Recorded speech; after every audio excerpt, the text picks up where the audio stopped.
Okay, everybody, thank you so much again for joining us today for another fun session, informative and fun session with UNIV Faculty Development. Today, we're thankful to have Professor Paul Arrington, who will be presenting for us. And so, Paul, I will turn it over to you. Thank you very much.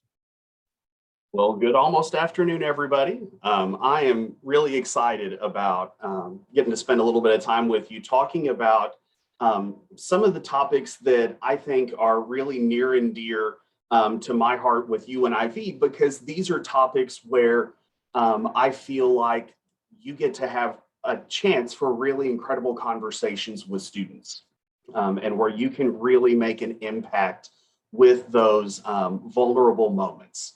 And so we're looking at the idea of incorporating wellness throughout UNIV, and we're specifically going to focus today on chapters 10 and 14 in the OER's resource, which is wellness and then money matters.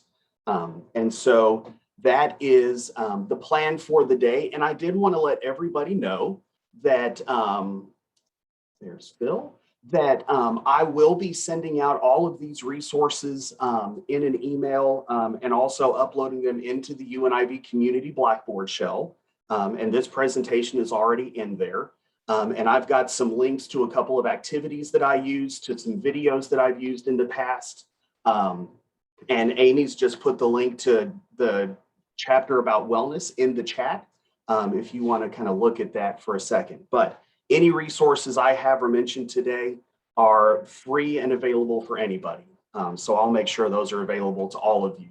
So I want to start off today the same way that I have several of my classes so far this summer. So I use Poll Everywhere as a chance for students to provide feedback on an open-ended question in a way where they can use their voice, but also do so without their name being tied to it. So if you will, at the top of the screen, you will see two ways that you can respond to this Poll Everywhere. You can either use the URL at the top of the screen, or using your phone, you can text that big old long message to 37607. And then once you join the room, you can just text in your response.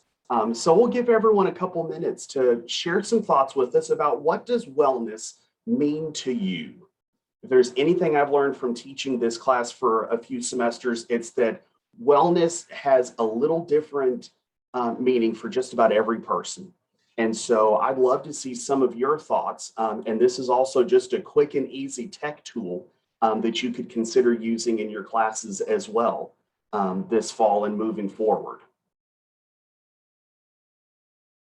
So again, you've got two ways to join. Either go to pollev.com/PaulArrington624, or you can text Paul Arrington 624 to the number on the screen, and your messages will pop up as soon as you send those in.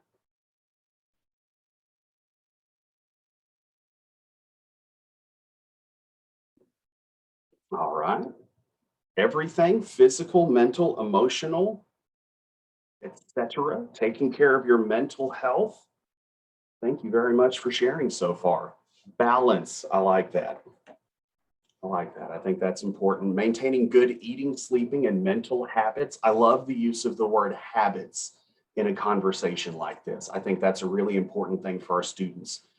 Being complete in all areas, everything in moderation, absolutely. Peace, very nice. We'll give it another couple seconds if anyone else wants to chime in. Poll Everywhere has been a really successful way for my students this summer to get some thoughts out that they might be hesitant to share when everyone knows it's them. And so this is just one thing that you can do to get some more student voice into your conversations. The nice thing that the other thing I like about this is we can go through, we can scroll through and see everybody's responses and just kind of see where everyone is at with a question like this. Thank you, Amy. Yeah, so there is, Amy just popped the link into the chat, polleverywhere.com. And I've got something about that here on my next slide as well. So let's go ahead and take a look at, make sure I didn't miss anything. I love being able to scroll through because it means I don't miss anything. So what I'm seeing is that there are some commonalities that we're hitting on. There are some activities or some actions we can take, whether it's sleeping or a balanced diet, or it's taking care of mental health. So I'm seeing a lot of commonalities here, physical, mental, emotional. And I think that it's important as we get started with a conversation about wellness, keeping mental and physical health so you can succeed. I love tying success with mental and physical health. I think it's important for our students to see that wellness is more than just, are you sick or not? Are you feeling physically ill or not? Or are you struggling with some sort of mental challenge or not? And so I think that it's a good way for them to kind of see the broad nature of this. So let me go ahead and show one other way that we have done this, and we can go back and look at the poll everywhere here in a minute and see if we've had any other responses. But I wanted to give credit where credit is due. So Heather Adams has a slightly different spin on this that she does with her classes. So I will do this poll everywhere typically at the beginning of a class when we're talking about just about any subject. But Heather's take on this, which I absolutely love, is the class before, have the students complete an exit ticket about any questions they have related to, in this case, wellness or any other topic. And then you can use those questions to start off your next class. And it also helps provide some continuity from one class meeting to another. And so those are just two ways that you can start these conversations, either the end of the class before or through something like Poll Everywhere. So I think those are two great ways to get this started. So my plan for the day is I want to go through just a little bit of info about some stuff that's in chapter 10, which is on wellness. And as a part of that conversation, I want to share with you the 5 commitments that I always share with my students when we talk about topics like wellness or financial literacy and money matters. So I'll share those with you here in a moment. They have been really helpful for me setting up an environment where students feel comfortable sharing things in a group of people that they don't know as well.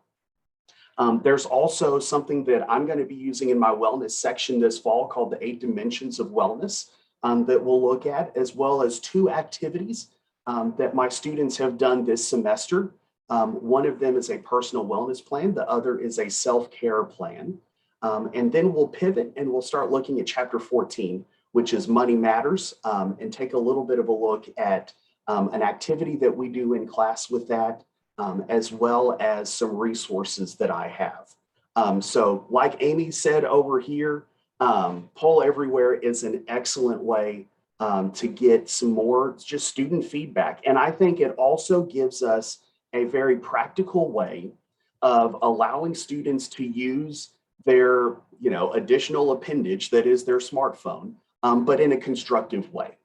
And so I think, and it's been very successful this summer. The only students that have not participated is one student's phone died and we couldn't find a charger for it.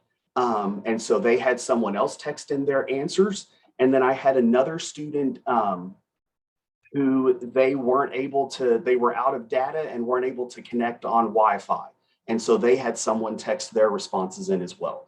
But this has been a really successful way to get student feedback. And there are also a lot of other ways to do this than just the open-ended. You can do some that result in graphs, multiple choice. And there is a free version of the account that you can create. So all of what you just did is using the free version. I'm all about finding the free stuff that we can use for that. So in chapter 10, if you just take a quick spin through that chapter, you can see that there are a lot of different things that we talk about. At the very beginning, there's a look at why it's important for college students to take health and wellness into account as they're getting started with their college journey. I think it's really important that the first specific topic in that chapter after the overview is sleep. because that has consistently been, and I know it's the case for all of us, that has been the area where it seems like students struggle pretty significantly at times. Some information about nutrition and stress, emotional health and well-being, some sexual health and some relationship health and wellness, substance abuse, and then we ended the chapter with information about links to AUM resources. And I want to pause here really quick and just mention that this is one of those topics where I don't ever want to surprise students. I want to let them know, not just it's in the syllabus and hoping and praying that they've looked at that so they know what's coming, but I always make sure a week or so before that 12 hours of sleep a night, I think that's what I got last week. That's impressive. But I always think it's important that we give students a heads up when we're talking about some of these topics, especially if you're going to go into more of the specific topics of things like sexual assault or relationship health. I have had conversations in my classes about consent, and those have been challenging but very beneficial conversations, but I always want to give them a heads up. And so I just want to throw that out there so that we're all cognizant of that as we get started looking at this. So these are the 5 commitments that I share with my students every semester. I do this at the beginning of the semester, and they come back when we are getting ready to talk about wellness and financial literacy. So I tell them that I am not an expert, but I am here to listen. And I hope that they will in turn do that for their classmates. I also tell them what we say here and hear here stays here. We've also in other classes called that the Las Vegas principle, but that's been a really helpful thing for me to remind students of, is that I'm not going to run out of class and immediately tell everyone in the department, hey, you'll never guess what so-and-so said about wellness in class today. So they know that what we talk about stays within our group. The next thing is that we are a community of support and not judgment. I think it's very important that when we talk about these topics, we may not all in my classes have the same ideas, but we will all listen. And I have reminded a couple of students that sometimes the best thing that they can do is simply sit there and listen and write down some thoughts that they would want to share but might not be helpful. And then we can look over those later to see if they would be helpful for the conversation. So I do remind them of that. I also, final 2 things. I will never ask them to share more than they're comfortable sharing. I will try to make sure everyone is included in the conversation and that they are given time and space to participate. But it is not a, well, you didn't say anything today about some of these topics, therefore 0 points for you. I'm not going to do that on a topic like this. And then I also tell them I'm not going to ask them to share anything that I'm not willing to share myself. So this is a chance for me to be vulnerable with my students. I always tell my peer mentors beforehand that these commitments apply to them as well as the students. And we've had wonderful conversations. These tend to be much more discussion-based classes with some activities thrown in rather than activity-based with a little bit of conversation. But I think that these 5 commitments have really helped put some students' minds at ease. So this is a resource that I've found. I've introduced it a little bit in my class this summer, but I'll be using it more this fall. And I will tell you, full disclosure, if you click on the link, you will notice that the article comes from the Canadian Journal of Veterinary Medicine. But the article itself is not talking about veterinary wellness. It is talking about human wellness. So if you look at that link later, I don't want you to be surprised by its sourcing. But these are the dimensions that we talk about in my class to talk about this is what wellness really is. There is more than just your physical body and your mind. So we talk about physical, intellectual, emotional, social, spiritual, vocational, financial, and environmental. And one of the things that we've done in the past is try to get students to make some connections at the beginning of the lesson. So what do you think is something that connects all of these? Then once we talk about it, what are some other connections that you think tie all of these things together?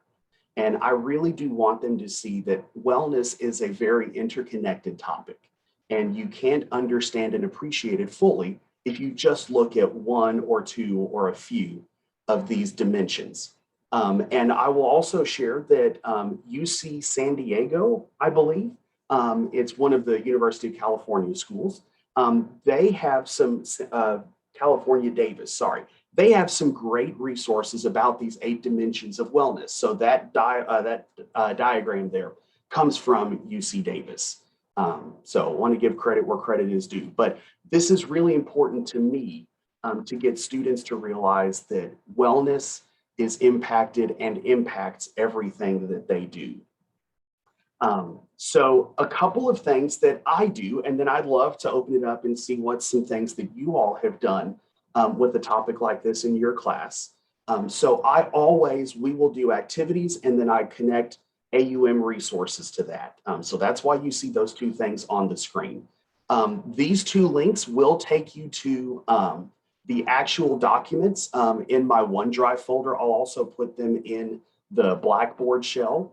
But one of the things that I have my students do is, let me make sure that I'm still sharing, yes, is we talk about a personal wellness plan. And so I adapted this from the book that we used previously before the OER. This is based on the My Personal Success Plan that was in that book. I just kind of altered it to fit wellness specifically.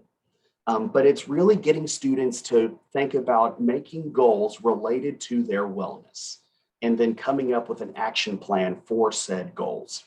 And so we did this last week, and I had anywhere from I want to work on cutting down caffeine, or I need to work on this toxic relationship that I'm tied up in, or I need to work on the stress that I experience because of money. I mean, the topics are all over the place.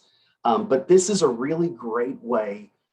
So I will give this to students and just give them some time in class to think through it and work on it. And then the side conversations are really beneficial. And this is also something that my peer mentors always have the option of, if they want to take some time and actually do the activity, they can, or they can kind of wander and talk with students. And this is something that my peer mentors have really benefited from as well. And this gives me something that I can follow up with the students later about and check in and see how they're doing on their wellness plan. So this is one activity that I do with my class. And then my other activity is something called a self-care plan. There we go. And this activity that we did this last Thursday in my class.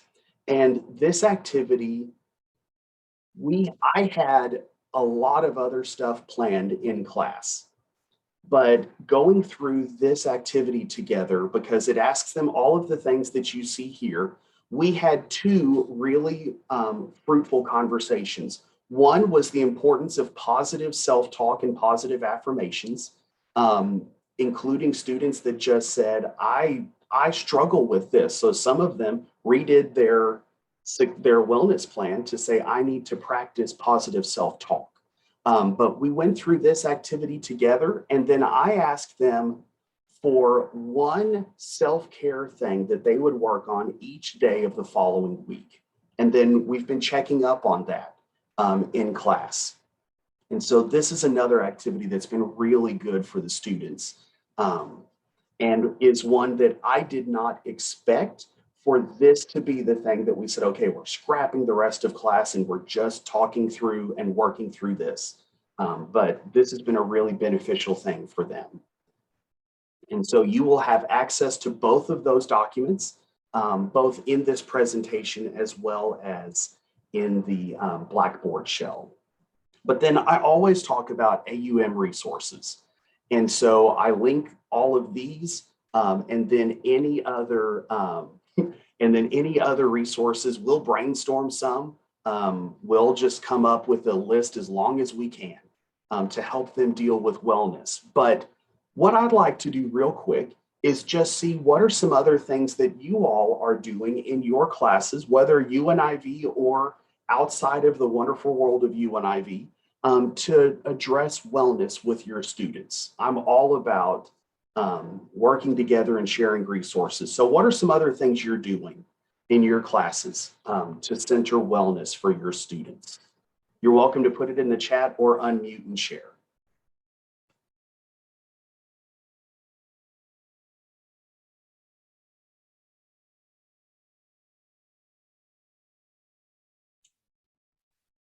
I'll share. This is Amy. Yes. I know that we, in the past, I've taken students to the wellness center for an activity, and I think Sissy Spears created a scavenger hunt. And so she broke her class up, and we've broken our class up. Of course, we've let the wellness center come, and we couldn't do it during COVID. And so that's a fun activity to do for students to, first of all, connect them to the wellness center, but then to get them playing, because there are games and activities and fun things to do. Another great thing about wellness is it's so easy. Some of you who are teaching discipline specific sections or theme sections, it's so easy to be able to take this topic and then format it in a way, especially for those that are in that major. So this is really great. Thank you, Paul.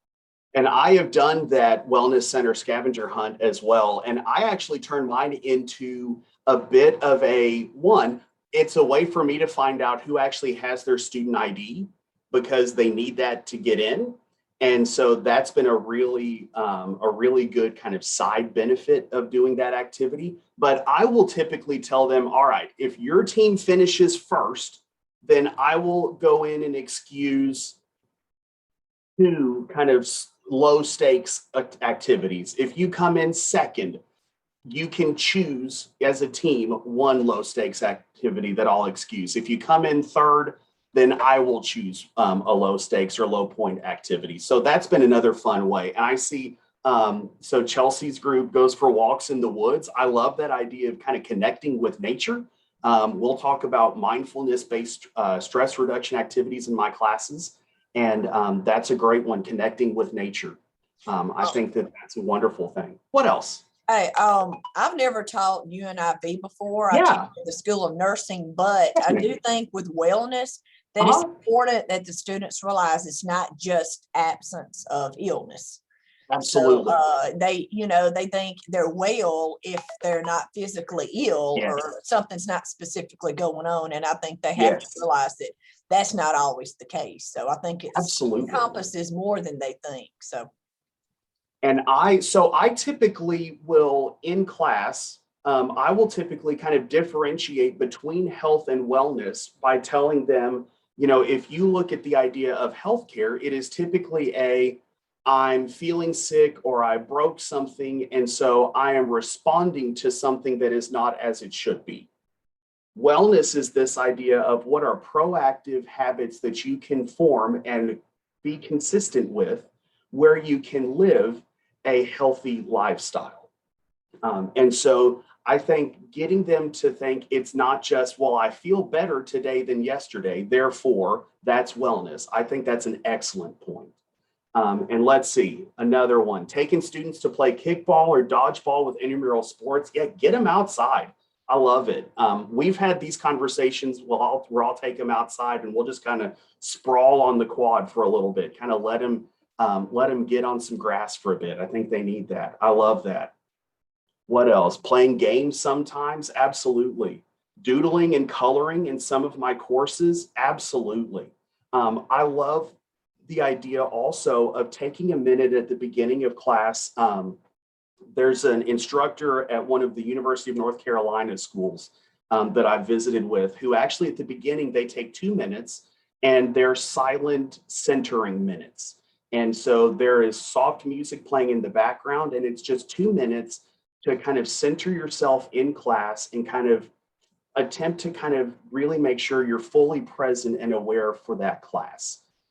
And so that's something I'd like to try this fall, is taking some of that time just for some quiet moments to, I like that, ponder or reflect, or just kind of make sure you're ready to go for class today. Any other things that you guys and everyone have done for wellness in your classes? These are some great ideas.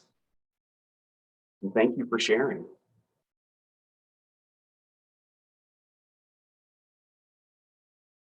Well, one of the things that I'll show you at the very end of this is I also have, I think sometimes it's really beneficial for students to hear from people who are not just me.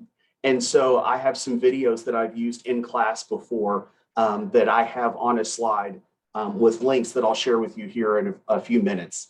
But I think there are some other really great video resources that I've used in class that students have really enjoyed.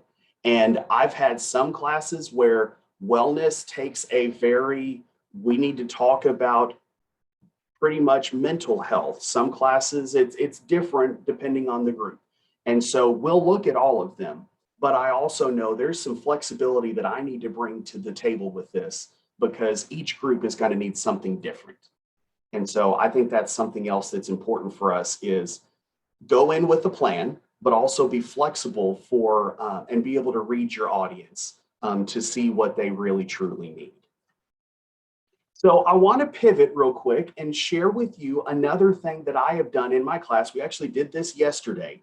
So along with wellness, and as one of the 8 dimensions of wellness, is this idea of financial wellness. And so I am a big fan of QR codes and Google Forms in my class. It's another way for constructive use of smartphones in class. And then for students that have phone issues, I'll put a link to the Google form in Blackboard as well. But this is a form that I used yesterday that is adapted from one of the activities at the beginning of chapter 14 in the OER text. And so I will go in and I'll show you this form really quick, just so everyone can take a look at that. But it's always fun to see this is an activity where anytime I use a QR code, some of those myths of, well, any student today is pretty much tech savvy. Dealing with QR codes has been an amusing reminder that that's not always the case. And so it's a great skill for them because QR codes are used a lot around campus. And I figure this is one more way for them to get used to that in class. So let me show you what that activity looks like really quick. And then this will also be available for you in the Blackboard shell. That's not the right one. Here we go. So again, I adapted this from one of the activities that's at the beginning of chapter 14, but I gave them a series of statements that I wanted them to respond to. So anything from finding the right job for them, working with a budget, sticking to said budget, needs versus wants.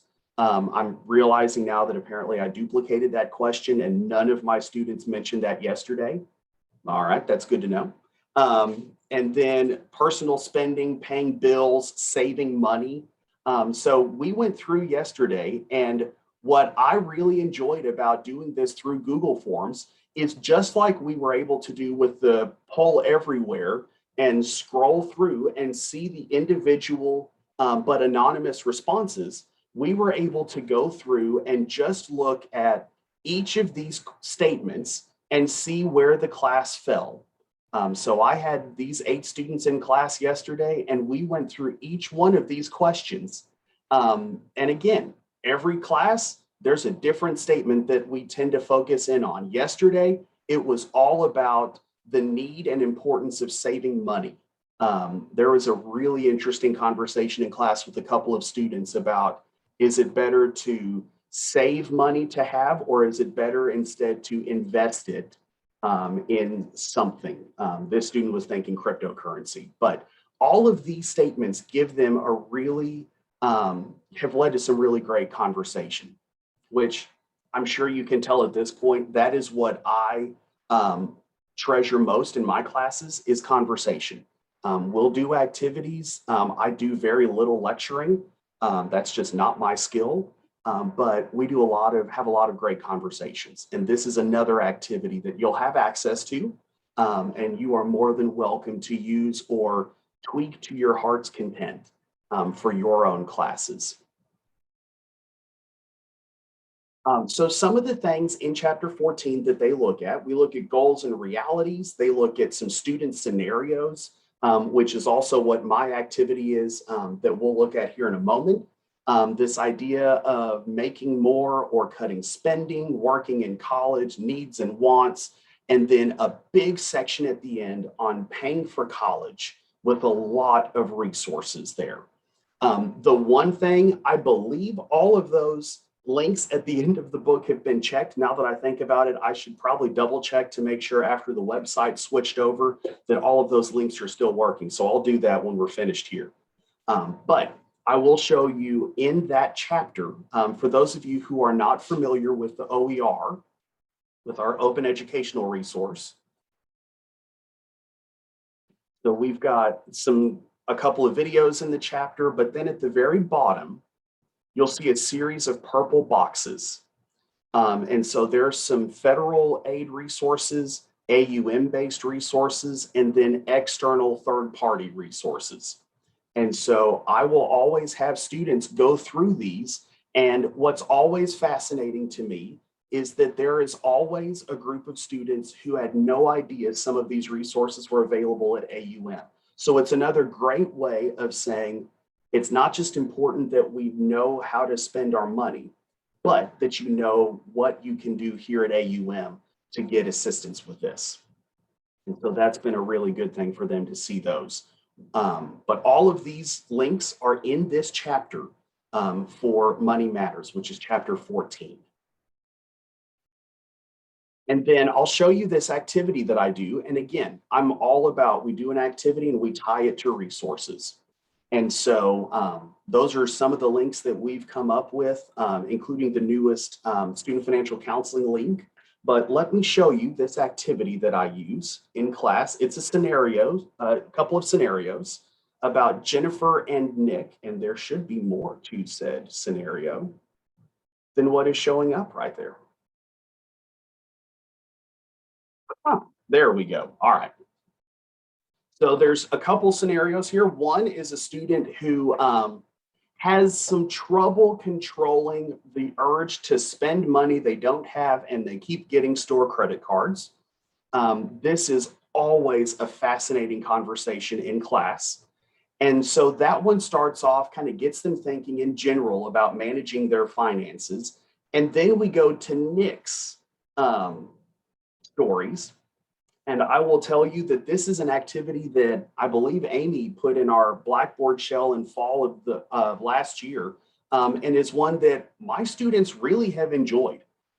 So Nick's story is one that I think we're all familiar with, was a full-time student, dropped a class, and now it has financial aid implications.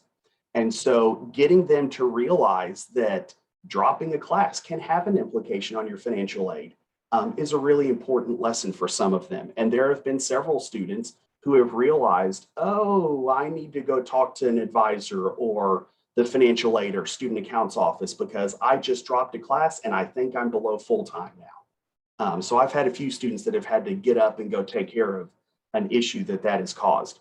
But this is the activity that I used. We did this yesterday in class as well. And it was something that the students really do enjoy.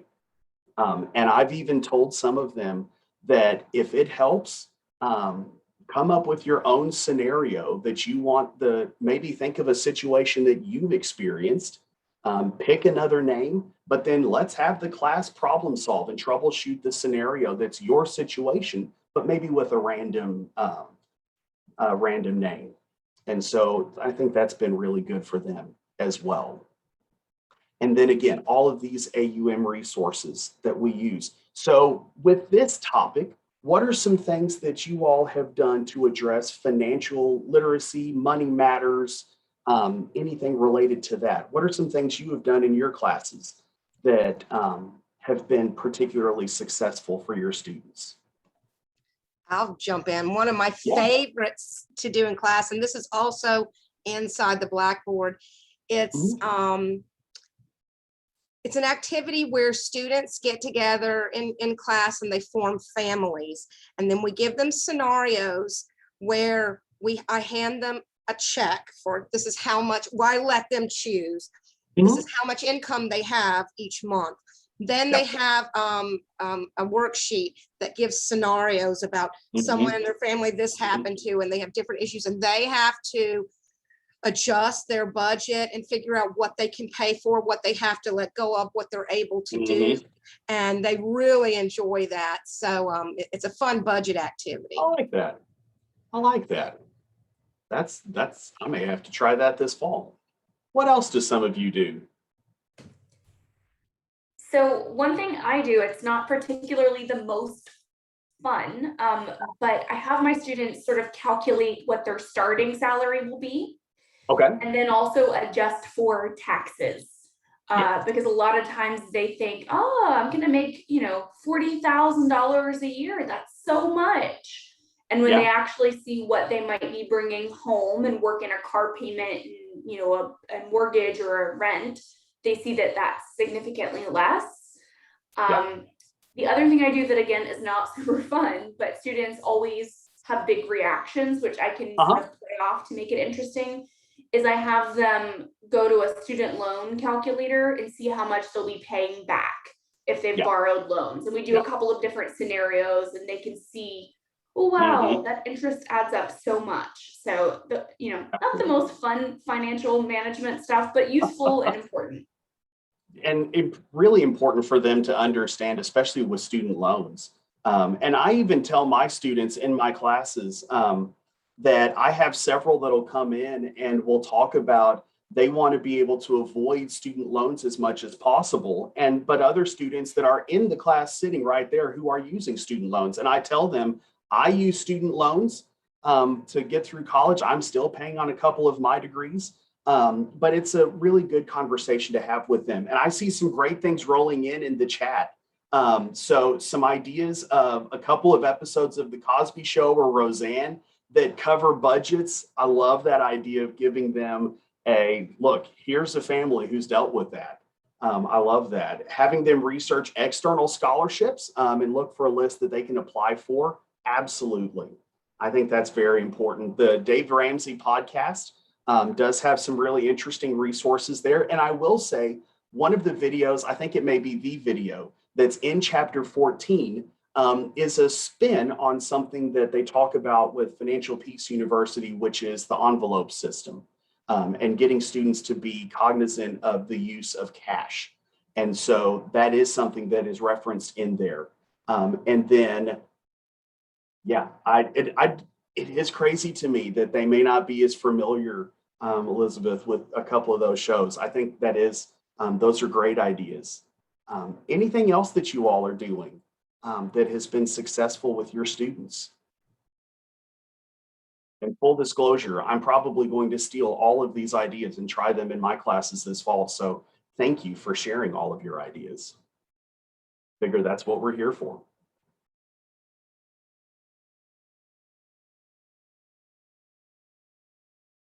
One of the things that I also, because I said earlier, you never quite know what direction your conversations in class are going to go. Like, I had no idea that yesterday we were going to spend a lot of time on the importance of saving money.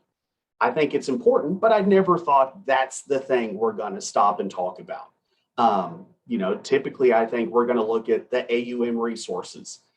So because I never quite know what direction we're going to go with some of these topics, I will have an idea, but again, I want to be flexible so I can respond appropriately. I have a series or kind of a list of videos and a couple of books that I've used in class to address both wellness and money matters. And so starting over on the left side, one of the things that we talk a lot about in my class, because I know Greta did a workshop about this, I think sometime my first year here, about stigma in the classroom, and that really stuck with me. And so I also help frame wellness in class as we all have a responsibility to work on decreasing the stigma around addressing mental health. And I know even the honors program students did some work with that this past year. And so we have a couple of those that we watch that are always really impactful on students. I also introduced this idea of appreciation and the importance of expressing appreciation and the ways that that can impact someone's overall wellness. It's a different kind of a conversation, but it's also one that I think is really good at helping students focus on their relational health, because it's getting them to practice positive affirmations with other people. Sometimes it's a little more awkward for them to do that with others. And so that's a really good topic for them as well. And then the last one that we used this semester in my class is a TED Talk on what self-care really is. Because I probably, like all of you, I get a lot of the comments of, well, I'm going to go get a mani and pedi and get my hair done, and that's going to be my self-care. Or I'm going to go do some retail therapy, and that's my self-care. And this is a really good video of getting them to think about what are some really strong self-care practices, a lot of them focusing on some mindfulness practices and strategies. But it was a really interesting video that launched some good conversation. And then my favorite video that I show in my class, one of my two favorites, is Michael Norton's TED Talk called Money Can Buy Happiness. It is a 10-year-old video, but I think the message is still really strong, because what he talks about is that he opens with this idea of, well, money can make you happy if you spend it the right way. And what he says is the right way is spending it on other people and for the benefit of those that we share community with. And it's an interesting conversation to have with college students who are a lot of times working multiple jobs to be paycheck to paycheck, and talking about, well, I don't have a bunch of money to go buy groceries for people or whatever it is. And so it's a really interesting way to introduce the idea of altruism in class as well. And then New York University last year, in April of 2020, did a series of videos for Financial Literacy Month. And this one, Finance Habits to Live By, is one that I've shared with some students who want just a few more specific ideas that they have really found beneficial. And then two books that I have enjoyed when I'm doing some background reading for wellness. One of them is a book called Self-Care for College Students.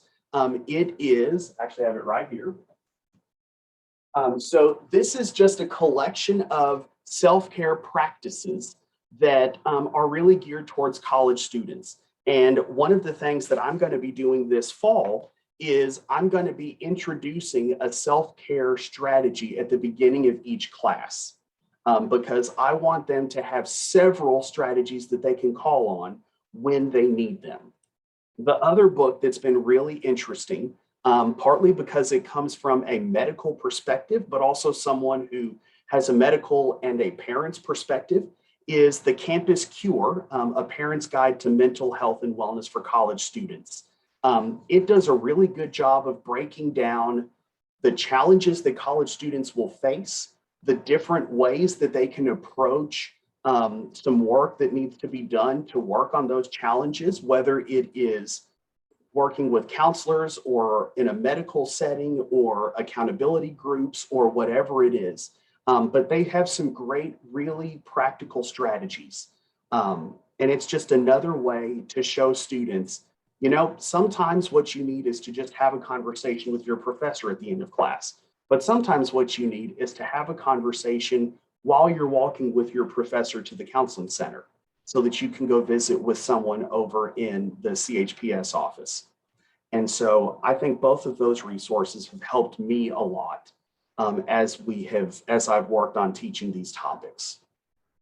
And then the last thing that I would love to see is if anyone has any questions about either of these topics, about Pull Everywhere, the OER book, anything in general. What questions do you have for me?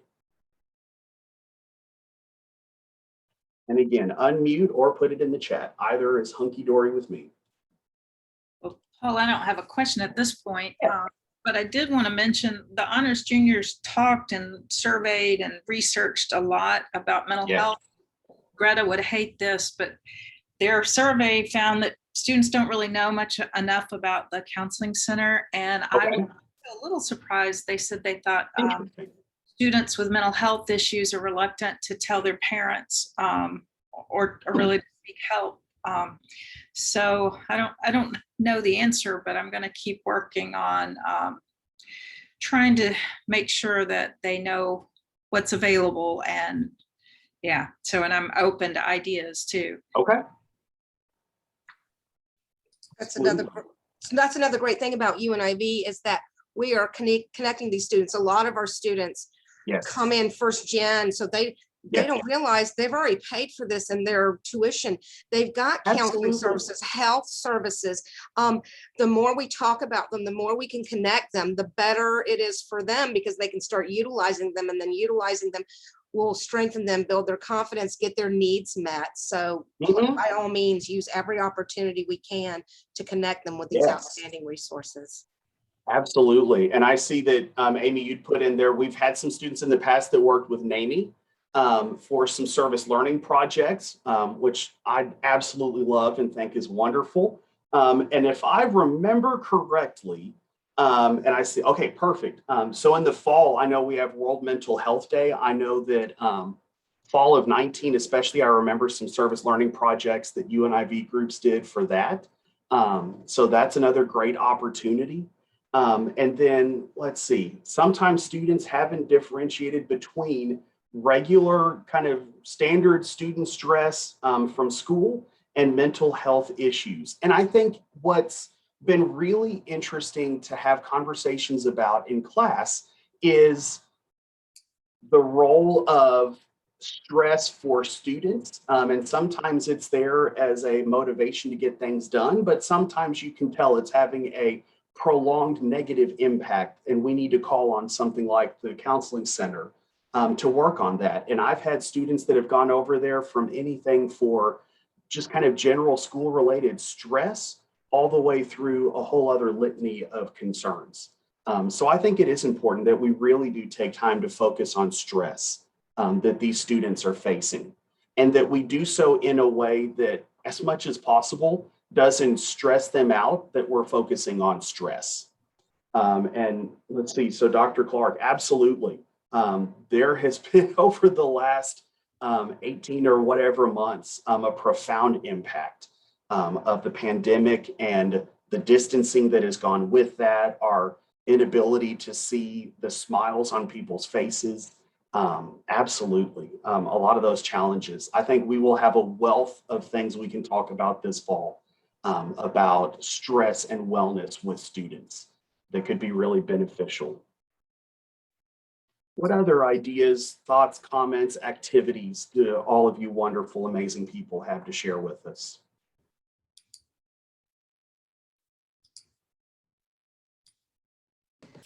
Well, I'll jump in, Paul, and it's very similar to something you had already said.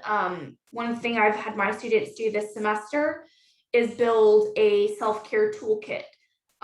So kind of like a toolbox in their brain of different strategies that can provide an immediate relief of some stress, and some that require, more care and attention to provide that relief. But I found my students are enjoying that activity because they get to think about all the things that really give them a good impact for their physical and mental health. I love that. I love that. A self-care toolbox. I think that's fantastic.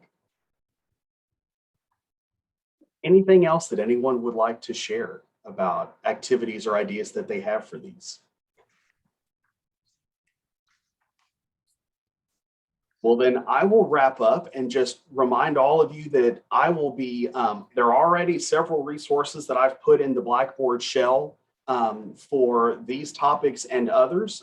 This presentation is in there. You can access the self-care plan, the personal wellness plan, the student scenarios question, or questions and scenarios. You can access those through the presentation, but I'll be uploading anything I can possibly think of so that all of you have access to that in the community Blackboard.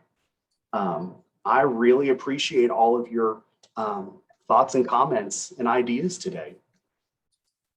Thank you, Paul. put And I the just- link for that in the chat. And I just put the link to the Blackboard community in the chat as well. Yeah. Paul, thank you so much for your expertise, for your very engaging and interesting and informative session. Everybody, thank you so very much for joining us today, and we look forward to seeing you again and helping you have a very successful and wonderful fall semester in UNIV. Hey, Amy, Hey, can you stay after for just a few minutes? I'll be happy to, Elizabeth. I'm just going to Thank you. stop recording. Hey, Amy, can I ask you something really quick? Yes. Go off so I won't be emailing you. So the